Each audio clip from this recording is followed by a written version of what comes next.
Hello, this is Sheryl and Claire. Welcome to NeuroTRYvergent, an experiment and living and working without the mask. It's a podcast where we discuss navigating career change and just existing in a world as a neurodivergent human. I'm Sheryl, an ADHD adult moving from being a professional nanny to a positive discipline trainer and parent educator / consultant. And this is Claire. She's a late diagnosed ADHD adult and founder of Wizard's Way Career Path Mapping. Her business is a combination of career coaching for neurodivergent folks, plus e-courses and workbooks. If you'd like to learn more about us, our links are in the description. Each week, we pick a topic and talk about the initial thoughts, the pros and cons, and the balance of each concept. Then we try a 2-week experiment and discuss how it went the following episode. Last week's experiment topic was spiky profiles. And our experiment was to do another different type of spiky profile. That's it. Claire, how'd it go? It was interesting. So, just for context, the first one we did was from Color Me Neurospicy, and that one we'll link it in this description, but it's also linked in that episode. If you want to watch that episode, we'll have it pop up here. And so the first thing that I kind of realized is that I've seen a lot of these, but it's always been like they just pop up in my feed. Right. And so I've seen kid versions and so when I went to go search for them, I didn't quite know what language to use. Right. So I call it spiky profile because that's words that I hear in the field, and that's kind of the result, right, to describe what you're going to see. But I think we had the most success kind of searching for like pie chart, like spectrum pie charts and things like that. So Sheryl actually found a good one from the Lived Experience Educator on Instagram. Um, and so let's see, I'm not sure how well this will come up because it's on the iPad. Might be too bright, but this It is looks good. the version of mine, and you'll notice there's some blue and some orange on there, and then the categories are written around the side. So the first thing I noticed about this one is I was incredibly glad that there was another page that explained these categories. So like a Mm-hmm. lot of these categories were not obvious to me. So, for example, hearing voices and altered states, I really needed to go to the explanation and see what that meant. So, altered states, it says dissociation, psychosis, hyperactivity, and mania. So, that one threw me a little bit. I do not experience psychosis. I do experience hyperactivity. And so that's why that one is a different color when I did it. I was like, I feel like I'm having a hard time evaluating this one. Um, and then the altered states one, let me just double check. Oh no, hearing voice one, that was altered states. Hearing voices says intrusive thoughts, external voices, internal voices.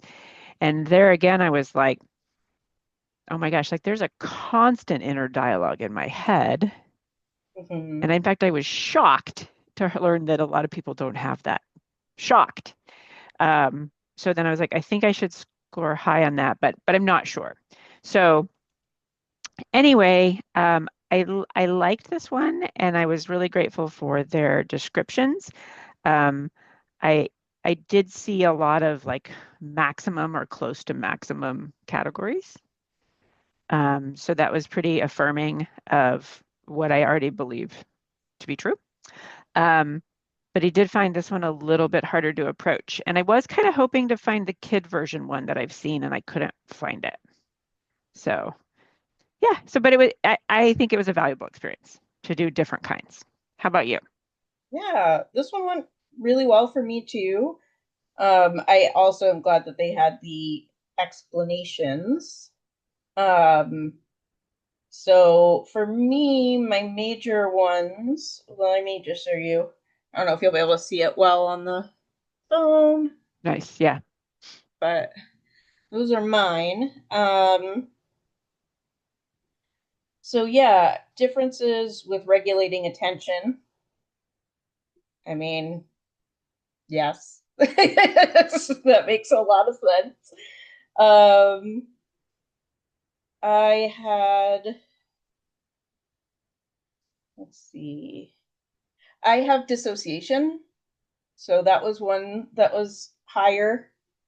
Um, Variability in time perception, speeding up, slowing down.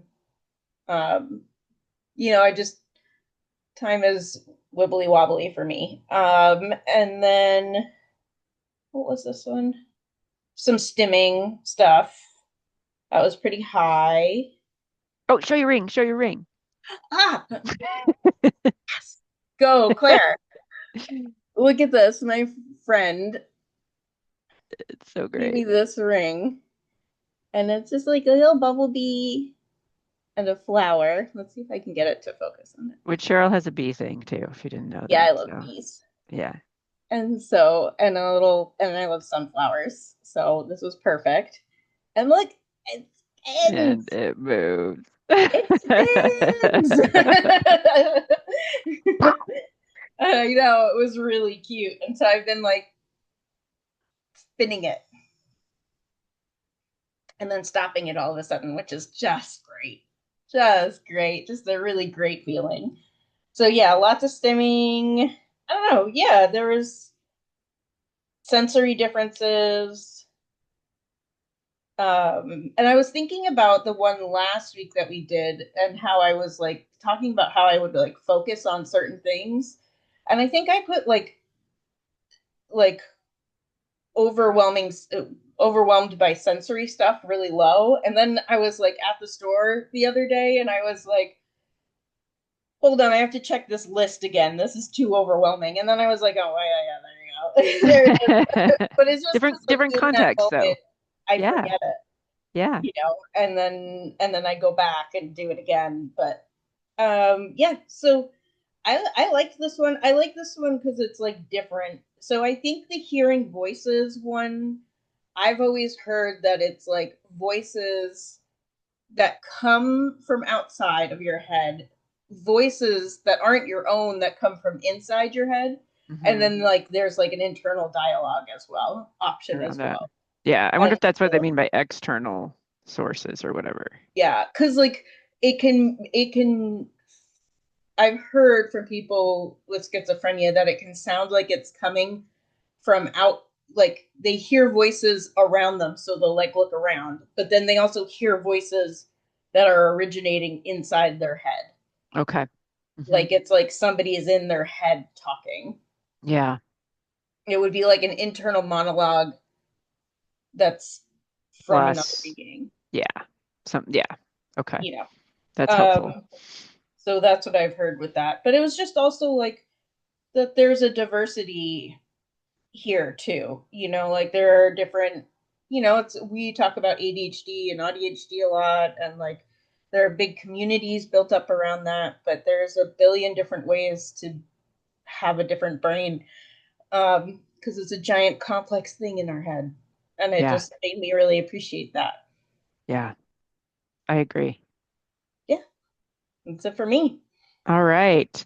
Well, let's roll into the topic for this week. And I I might kind of need to ramble a little bit in explaining this. So we've talked off and on about our own needs for planning or not planning, right? To talk in this Yeah. podcast. And I usually have I usually have a greater comfort level when I do a little bit of planning. And it's not like exact words, but I'll just be like, all right, let's look at all the thoughts I have around this and try and pick out which ones I want to actually say.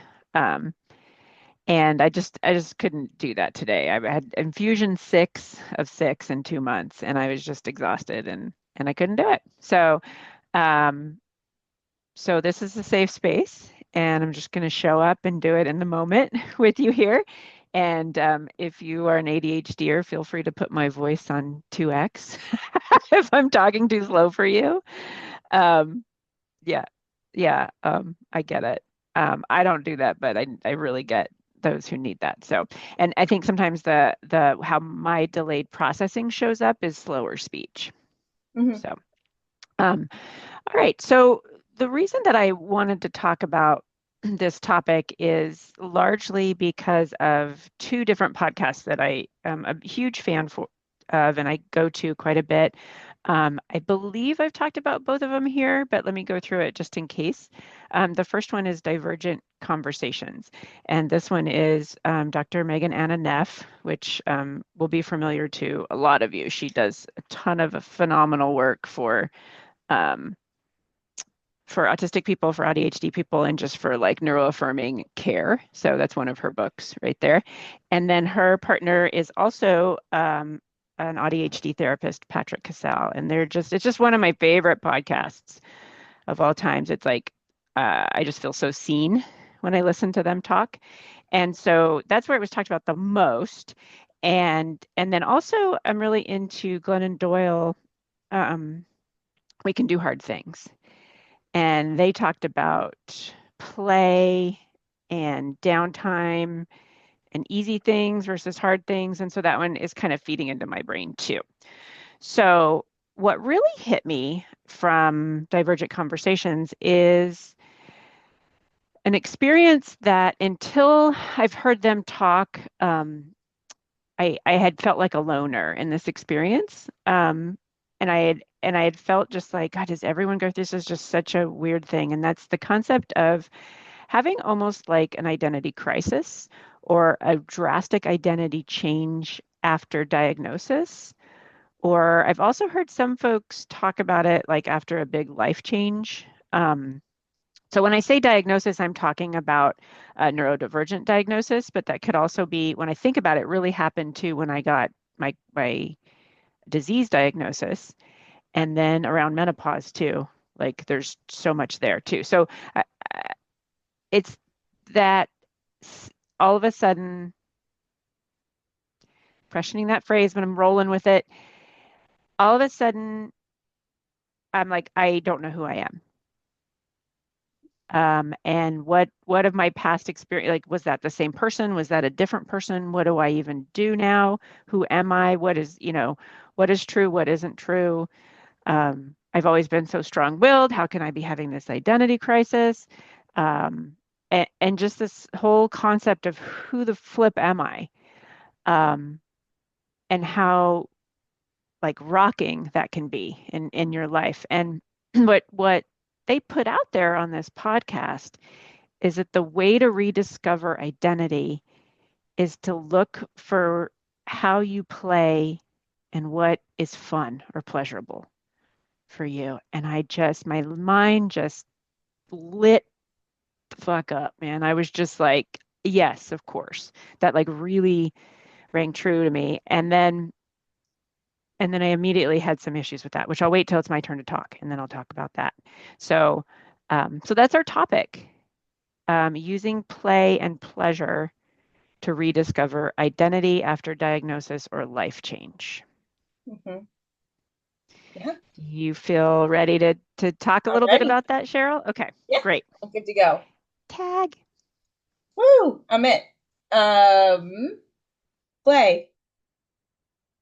Yeah, I think this really rang true, and where I kind of heard of it from was like I've just done a lot of like inner child work, um, and and for me it was I like this a lot, this topic a lot because um, for me it was like one of the things I had to do was repair my relationship with my inner child because I didn't really let her be herself very much. But when I found things that I really loved, like what were those things? And like writing down what those things were. Cause like I can be a very serious person. I think it's why I became a nanny was just to like recapture some of that like childhood essence that I just didn't feel like I had a, a ton of in some ways. In some ways, I had a very privileged childhood too. Um, but I what did I love to do? What sparked me? And it's like what pulls you, not what pushes you, but what pulls you to it. And so I really like this idea and this concept and the idea of like, you know, be still so you can hear yourself almost in a way. And it's like, and for me, that changes constantly and accepting that change. I don't know. It's a lot. So, it's temperance isn't my strongest um asset. um I I do comfiness is next to godliness for me. And so the one thing I need to be careful of with this, with the cons part of it, is like, sitting there and being like, I know I have to do something, but I'm finding myself right now.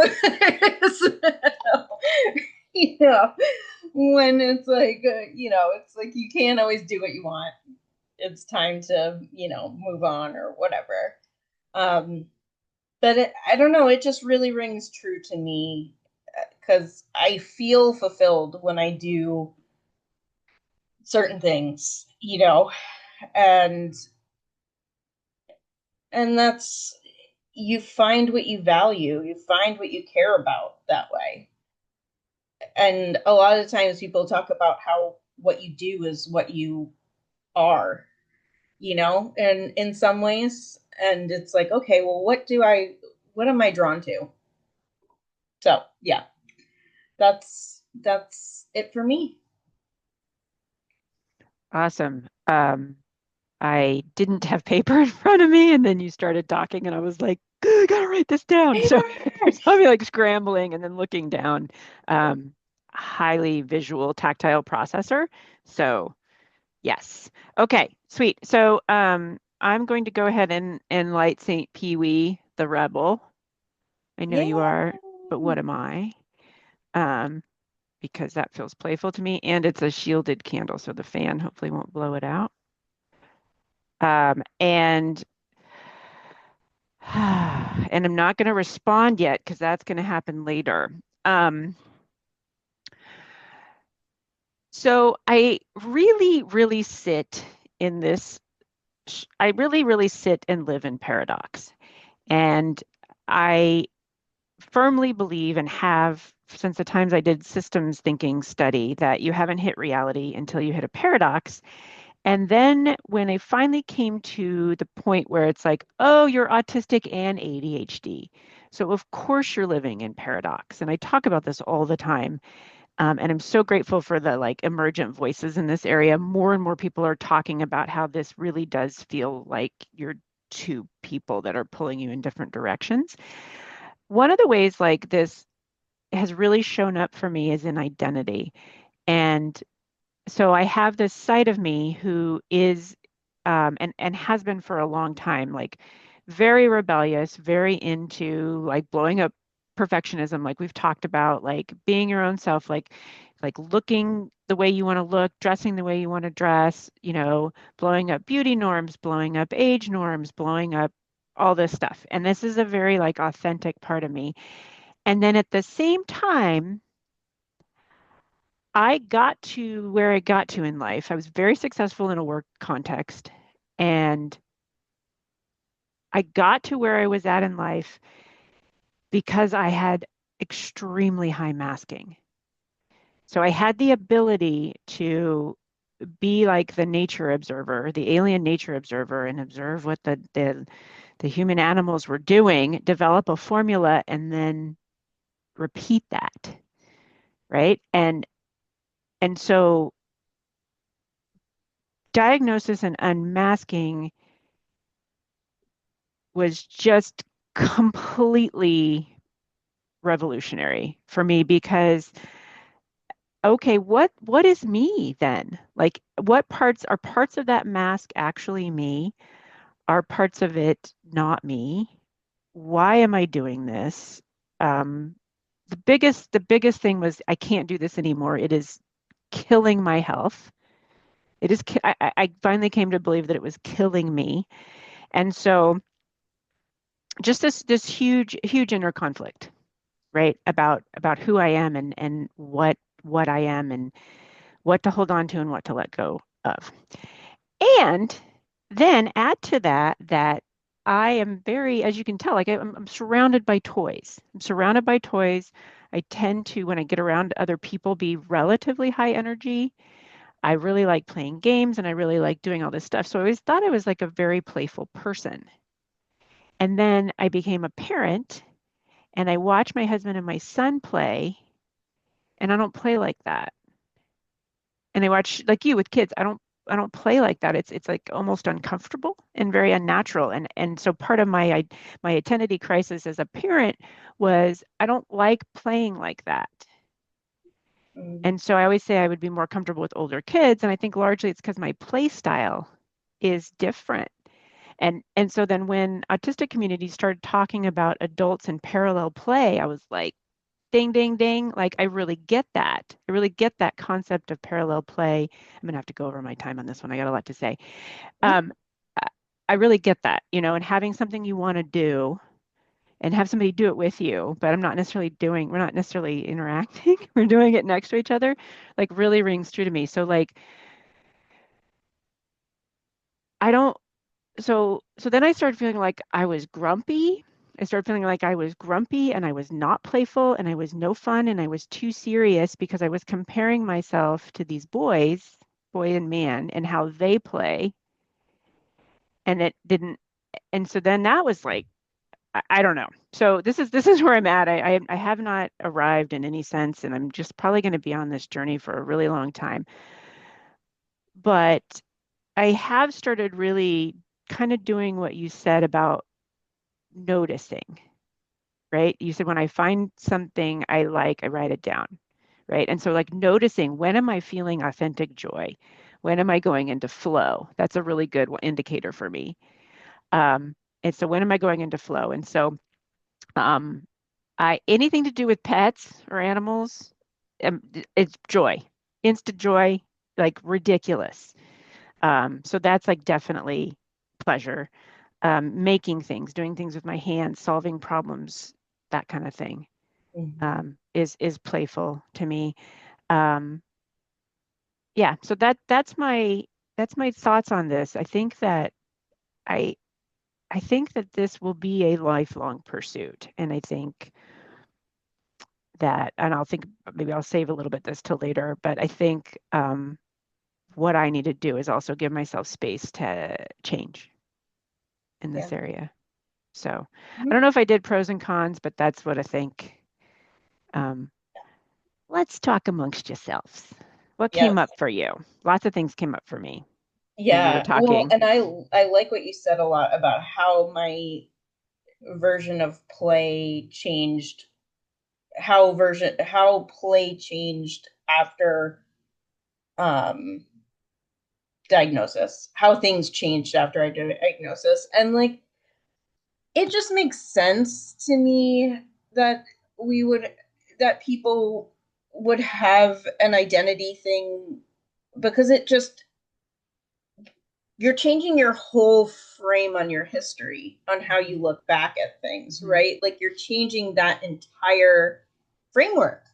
Um so yeah, of course that it makes sense because like you build your sense of identity off of things that have happened and how you've reacted and what you've thought about things and who you are. And so then when something falls into your life that changes all of that, Yeah. it makes a It, lot of sense. yeah. And before I knew, oh, hey, my brain is just different. Before I knew that, my frame was always on, wow, I feel really different, but I don't know, maybe this is how everybody feels. Let's just force yourself in that, force Yeah, the square peg in the round hole, yeah, just yeah. force it. Yeah. Mhm. Yeah. And like for me, there's a lot of freedom in allowing my play to be a space where my ADHD gets to just go, Yes, I right? agree. Like I I don't agree. have to I don't have to Hmm. finish Hmm. projects. I can just start them. And then I can start a game and never finish it, Yeah. you know. And that's fine with me. I'm fine with Yeah. that. I'm I fine love with that. just letting that be. Hmm. So, yeah, I just like that because it's like you can play with kids when they play, it's practice a lot of the times. You're practicing things, whether that's practicing grabbing stuff for the first time or practicing social, like problem solvings or like, oh man, the Barbie drama, whatever. Like it's like, oh man, watch out. Somebody likes somebody else's Ken doll. It. Like you're practicing all of this other stuff, right? And so play is where we get to practice this Yeah. and try Yeah. out different things about life. And I'm noticing too how much my favorite areas of pleasure and play relate to my strengths too, Mm-hmm. now that I think about it. Yeah. Um, well, and you also talked about like inner child work and this is, as you know, been a journey for me because I was in this fabulous yoga therapy that I really love and it was great. And the day that they were like, we're going to do inner child work, I had like this full-on internal rebellion where I wanted to punch everybody in the face. I didn't. I was good and I did my yoga, but I was just like, and I was like, wow, that was a really interesting reaction. Like when I left there, Yeah. like why was that so, why did, why was that so offensive to me? Yeah. Was kind of a sign that, oh, I think I got a little bit of work to do here. Yeah. Yeah. Yeah. Yeah. Yeah. Yeah. Question before we move on. You, I think I heard you saying that you have the potential or the tendency to maybe get stuck in this search or this work. Yes. So, I think that's like a more of a time blindness thing and a hyperfixation thing for Okay. me. Um, and a dopamine seeking thing, Okay. right? Yeah. Like I will find something and then um, you know, I can get really into a video game for weeks and not really want to do anything else except for play that video game. Hmm. Hmm. And so um for me, because I'm so dopamine seeking, my brain is so dopamine seeking, it's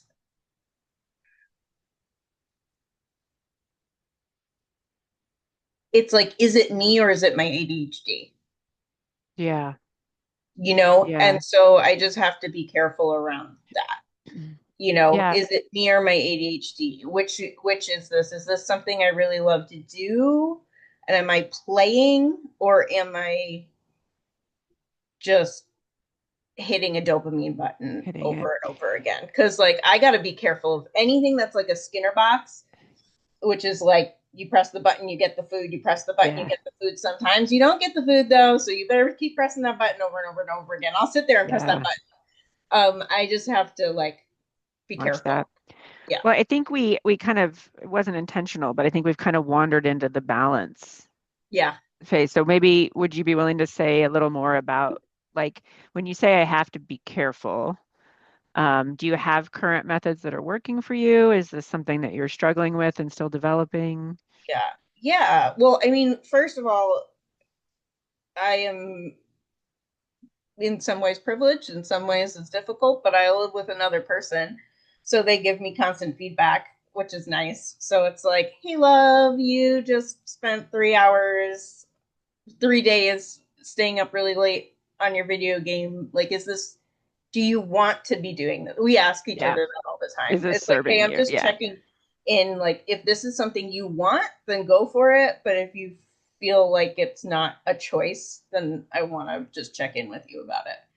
Yeah. Um, So we kind of can keep each other, but like even setting timers and being like having the alarm come up and it saying, is this a choice? Like, is this a choice? Am I Hmm. choosing this right now? Right? Because it can't, addiction is an identity, Hmm. right? Um, Mm. it's, it's its own thing. And so for me, it's about the play portion, not just the feedback. And it's like, is this what I do? I enjoy doing this? Am I having fun? Has this given me something, that maybe I didn't have before? Um, and in the long run, is this working? You know. Yeah. Yeah. So yeah. So I think for me the balance is just being really honest with myself.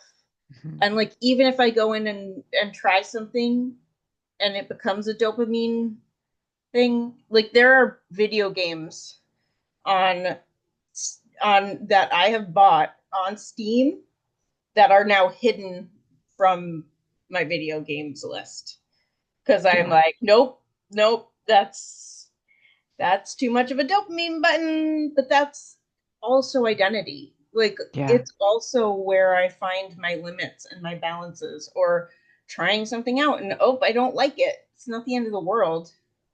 Like Hmm. it just gets to be what it is. Yeah. Yeah. Yeah. Yeah. So it sounds like your own self-reflection practice, right? Hmm. And you're in like having like checking in with yourself and then having that person who gets you and can say things in a way that is not always offensive, you know? Yeah, It seems like, yeah, exactly. yeah, Yeah. or less offensive than it could be. Yeah. Exactly. Yeah. How I about you? think I think for me, the balance comes in it really does all come back to the concept of masking and motivations. So and this is also something that has to be grounded in a self-reflection practice for me is just being open to pause in a situation and look at myself and assess, hey, am I doing this because I want to, or am I doing this because I have perceived an external pressure? Mhm. Or I have perceived whether it's there or not, right? That's why I'm trying to use that language, you know? Mhm. Um, and so that's the whole masking conundrum is like, oh, yeah, it's just trying to understand why I'm doing something. And some of that programming is deep and and some of it I can just see, oh no, you're doing this because of an external pressure, but I can't change it yet. Um, and I just want to bring up the one example that I used is that I realized, um, and I've been working on this in therapy too, like I'm just thinking about like if any of the people any of the people I work with or any of my friends came and they were telling me that they were judging their own playfulness based on other people's playfulness, based on a comparison with others, I would ask them to examine that. You know, I would ask them to examine that. And so I think that's the biggest thing is like I don't have to play like anybody else. My play can look boring to others or it can look crazy to others. It does not matter. Um, so it's all about just coming into, and this is why I think I like the identity component of this. It's really just about like existing as self. Um, and my forever goal is to go and roll on the ground and neigh like a horse at dance because I saw people doing that and I'm like, that is what I want to do. So that's this visual now that I've latched onto in my mind is like getting to know self enough, like if what would I do if I didn't have all this programming and I wasn't worried about anything else? like what would I do? And just finding that and looking for that and experimenting and allowing it to change from day to day, like keeping it fluid, Yeah. I think. Yeah. And then animals are always the answer. That's the other thing. Animals for me, always the answer. Yeah. Creating things and animals, like when in doubt, fall back on those things that I know to be Yeah. true. So, Yeah. yeah. That's awesome. I love Any that. final, yeah. Yeah, I just thought I like that idea because it is masking shuts so much down. Um, of like how you're supposed to be and how you're constantly like examining every little thing you're doing and how it might look from an external point of view and um, just it's exhausting and like Yeah. being able to play. And I think this is also why I loved being a nanny so much was I could be an idiot. Like I could just do you know how for months at a time I would make animal noises almost all day? like, Yeah. Right. Right. just, Yes.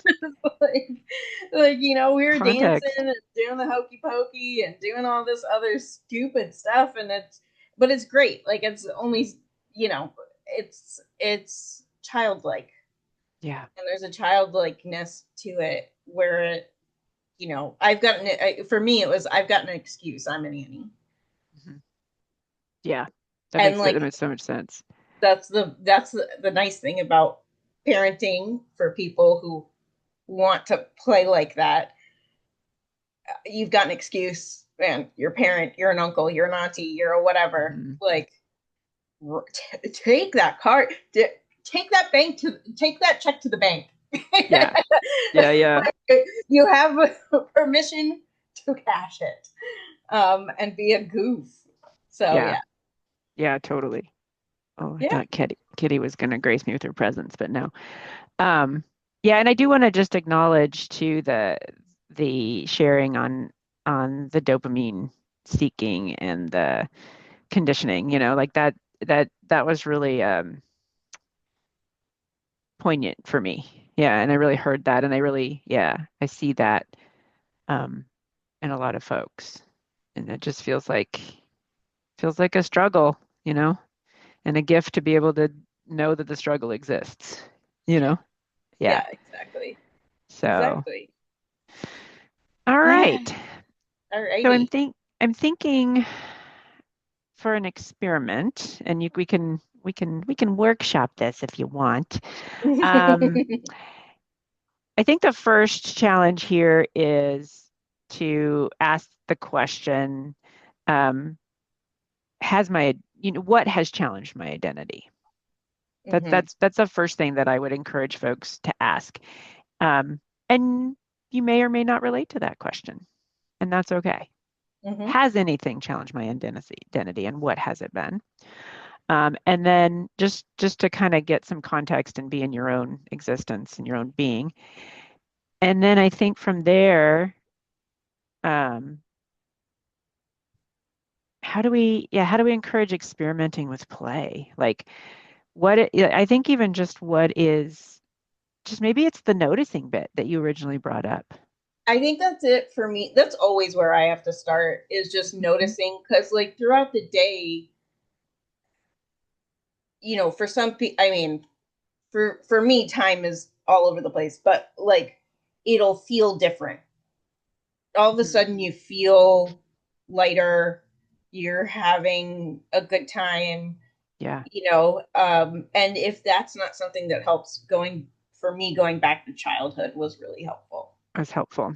Yeah, So and I just think making a list, like being like, oh, what things do bring me happiness and lightness and joy and make me not so conscious of yeah, myself and just becoming myself versus um, witnessing myself or, yeah, you know, yeah. And I just want to put it out there, like if anybody has the experience where you're like, oh crap, I'm not playing at all, or I'm finding very little pleasure in my day, um, I would encourage you to be open to that as information, mm-hmm, and that actually could be a gift on going into going a little bit deeper, like Cheryl's talking about. Okay, so I'm not experiencing this. What do I think might work for me? Yeah.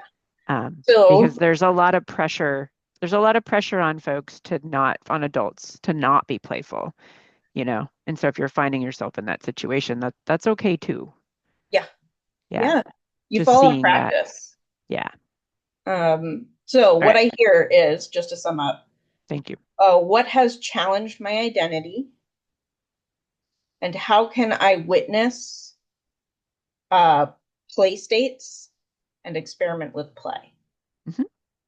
That sound Love it. right? Love it. So good. Awesome. So good. So good.